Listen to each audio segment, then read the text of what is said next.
नमस्कार किसान भाइयों, प्रस्तुत हुआ हूँ मैं फिर से। अभी हम आलू के विषय पर चर्चा करेंगे। अभी पश्चिमी उत्तर प्रदेश की बात करें तो पिछले 2 दिनों से बहुत ज़्यादा बारिश हो रही है।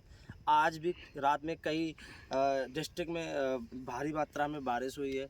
तो उस बारिश के चलते हमारी आलू की फसल पर क्या दुष्प्रभाव पड़ेगा, तो उस बारे में हम चर्चा करेंगे। अभी हम जिस खेत में खड़े हुए हैं, यह आलू का खेत है और बारिश हुई है, तो बारिश से आलू पर क्या फ़र्क पड़ेगा, उस विषय पर चर्चा करेंगे। हमारे साथ हमारे किसान भाई अशोक कुमार चौधरी जी हैं और दूसरे हमारे जो 7 किसान भाई हैं, ये हमारे अरविंद कुमार साक्य हैं।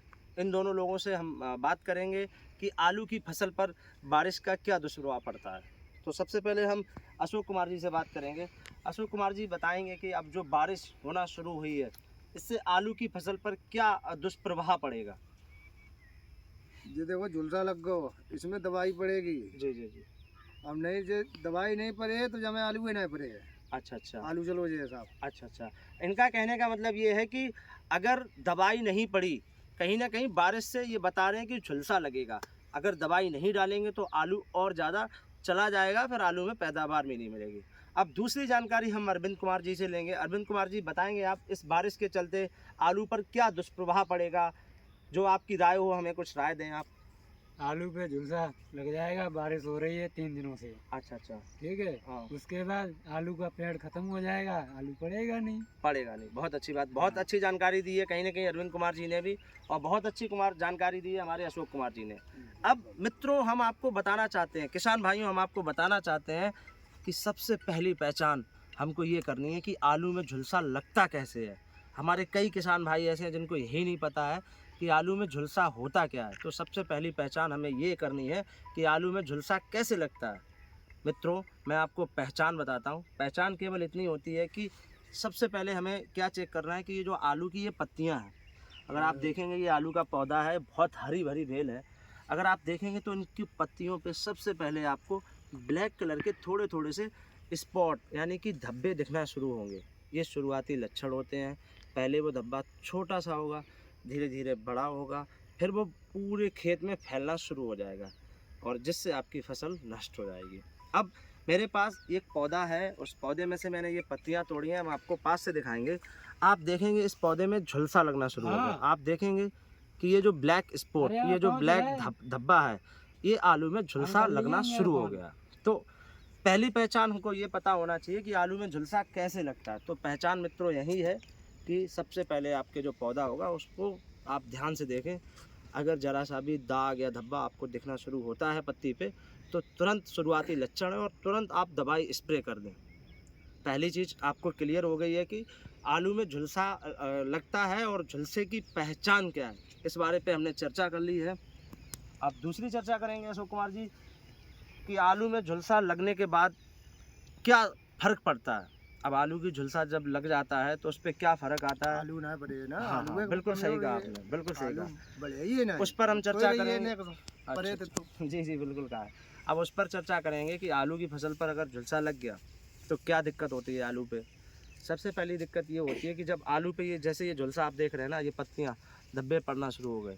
अब क्या होता है कि हमारा जो ये भोजन हमारा ये जो आलू है ना, ये जो भोजन बनाता है, यानी कि प्रकाश संश्लेषण क्रिया इसकी जो होती है वो बहुत स्लो हो जाती है झुलसा लगने के बाद, और उसके बाद पौधा अपना पूर्ण रूप से भोजन नहीं बना पाता है और दिन पे दिन आलू की जो ये बेल है ये अपने आप धीरे धीरे ख़राब होने लगती है, और जिसके बाद कहीं ना कहीं हमारी फसल नष्ट हो जाती है और हमें वो पूरी पैदावार नहीं मिलती है।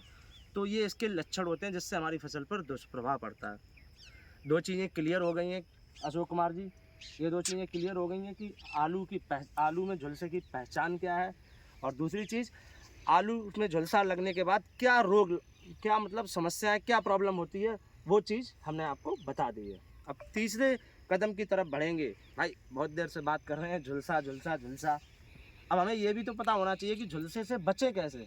बिल्कुल सही कहा। दवाई पड़े, दवाई पड़ने के बाद पानी बिल्कुल बिल्कुल बिल्कुल फादी फादी पड़े। बिल्कुल सही कहा अशोक कुमार जी ने कि हाँ दवाइयाँ पड़ेगी, पर आपने देखा होगा अशोक कुमार जी, कई हमारे किसान भाइयों को नहीं पता होती है कि कौन सी दवाई पड़ेगी। मार्केट में जाते हैं, दुकानदार कुछ दे देता है या दुकानदार को सही जानकारी नहीं, या किसान कुछ और बताता है, तो कहीं ना कहीं सही दवा नहीं आ पाती है हमारे किसान भाइयों के पास, और जिससे उनकी फसल में नुकसान हो जाता है।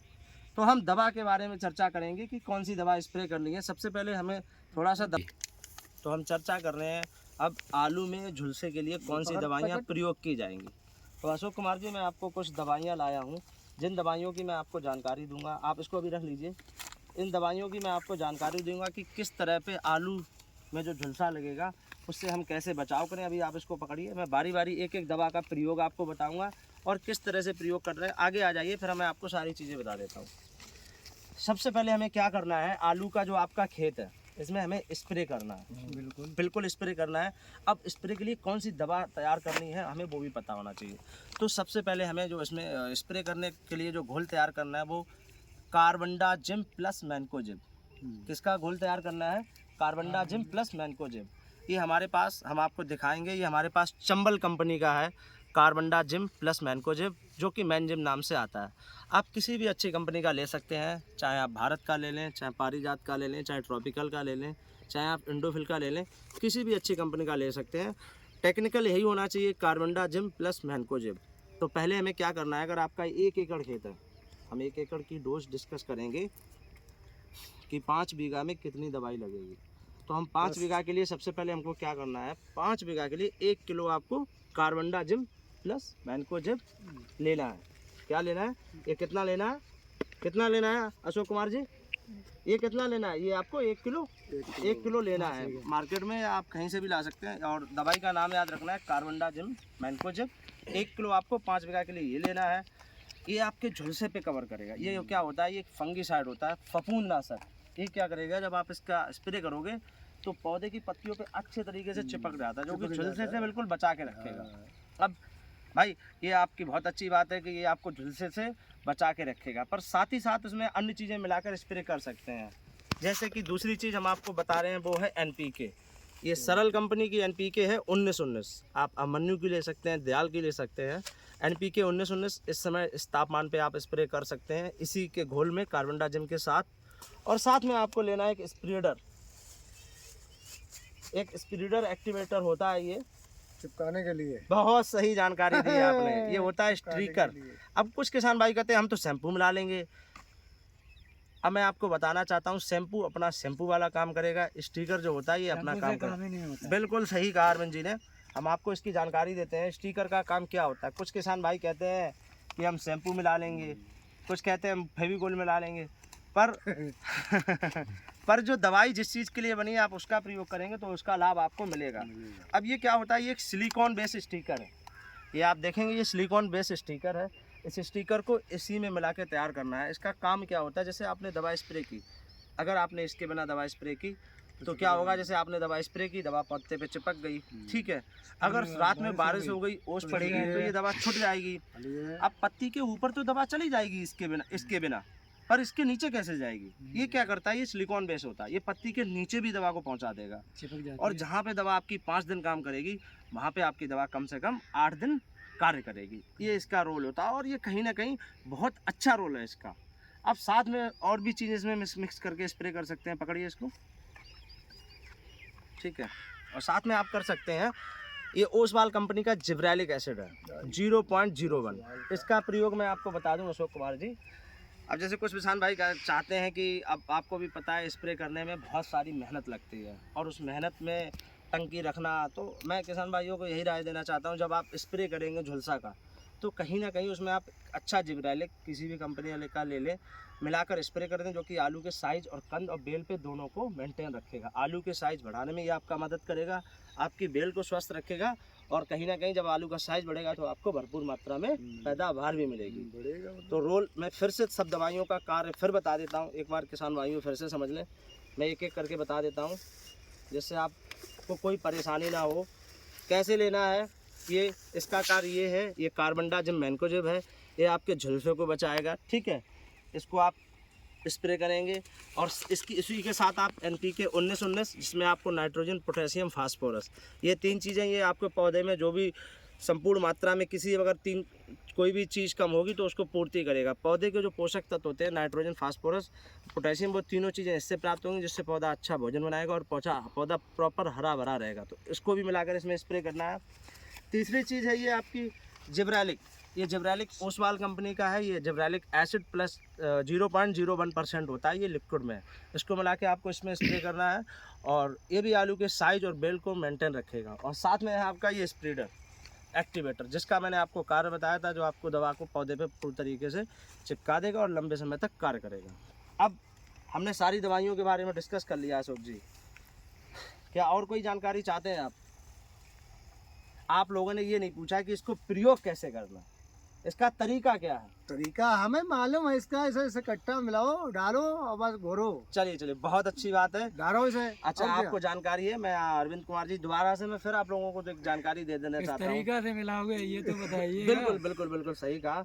इसका प्रयोग ऐसे करना है, ये आपको सारी दवाइयाँ, ये जो दवाइयाँ हैं, इनको हमें क्या करना है, इनको हमें घोल तैयार करना है। हाँ। एक बाल्टी में लेना है। अब जैसे ये 5 बीघा का आपका खेत है, ये 1 एकड़ की डोज है। आपको 1 एकड़ में कितना दवाई स्प्रे करना है मैं आपको रिपीट करता हूँ।